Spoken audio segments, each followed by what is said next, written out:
সালামু আলাইকুম, ঈদ মোবারক। সম্ভবত এই প্রথম কোনো ভিডিওতে আমি চশমা পরে ভিডিওটি বানাচ্ছি, কারণ মনে রং লাগলে যা হয় আর কি।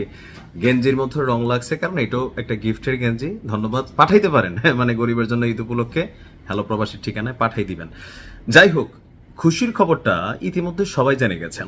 তো চশমা খুলে বাকি নিউজটি বলছি, কারণ চোখ দেখা কথা না বললে আমারও ভালো লাগে না, আপনারাও মজা পাবেন না।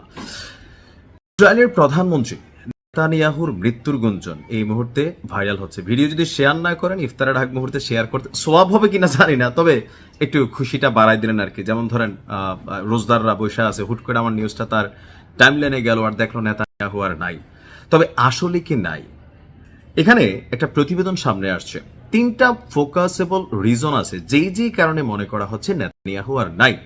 গেল 3 থেকে 4 দিন আগে আমি নিজে নিউজটা করছি যে ইরান তাদের ক্ষেপণাস্ত্র ভান্ডারে থাকা সর্বাধুনিক প্রযুক্তির হাইপারসোনিক ব্যালিস্টিক মিসাইল, যেটা বাংকারও ধ্বংস করতে পারে, অর্থাৎ মাটির নিচে নিরাপত্তার জন্য যে বাংকার তৈরি করা হয়, সে বাংকার মার্কিন যুক্তরাষ্ট্র যেমন উড়াইতে পারে, ইরানও উড়াইতে পারে। তো নেতানিয়াহুর মৃত্যু নিয়ে গুঞ্জন ছিল।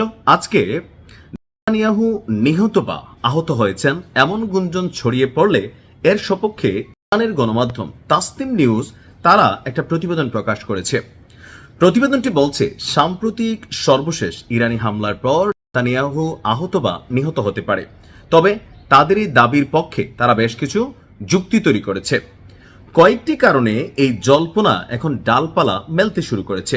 নাম্বার 1, সাম্প্রতিক সময়ে নেতানিয়াহুর যে নতুন ভিডিও, অর্থাৎ যুদ্ধ নিয়ে প্রতিনিয়ত তার সেনাবাহিনীকে বা বিশ্বকে দেখানোর জন্য অনেক ধরনের ফুটেজ প্রকাশ করতো ছোটখাটো, কিন্তু গেল 4 থেকে 5 দিন যাবৎ নতুন কোনো ভিডিও ফুটেজ পাওয়া যাচ্ছে না।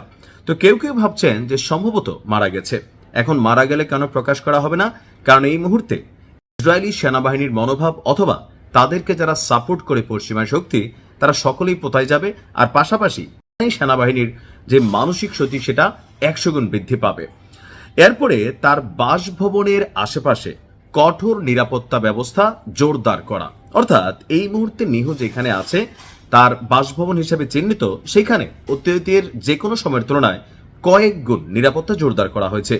এতে কেউ কেউ মনে করছে সে মারা যায় নাই, বাট গুরুতর আহত হয়েছে। এমনকি নিরাপত্তার খাতিরে তাকে অন্য কোথাও চিকিৎসা না দিয়ে এই বাসভবনে চিকিৎসা দেওয়া হচ্ছে, যেন মানে বিষয়টা নিয়ে আর কোনো জোরালো গুঞ্জন অথবা কোনো ফুটেজ অথবা কোনো ভিডিও আপনার প্রকাশিত না হয়। নাম্বার 3, কিছু কূটনৈতিক গুরুত্বপূর্ণ সফর স্থগিত হয়ে যাওয়া।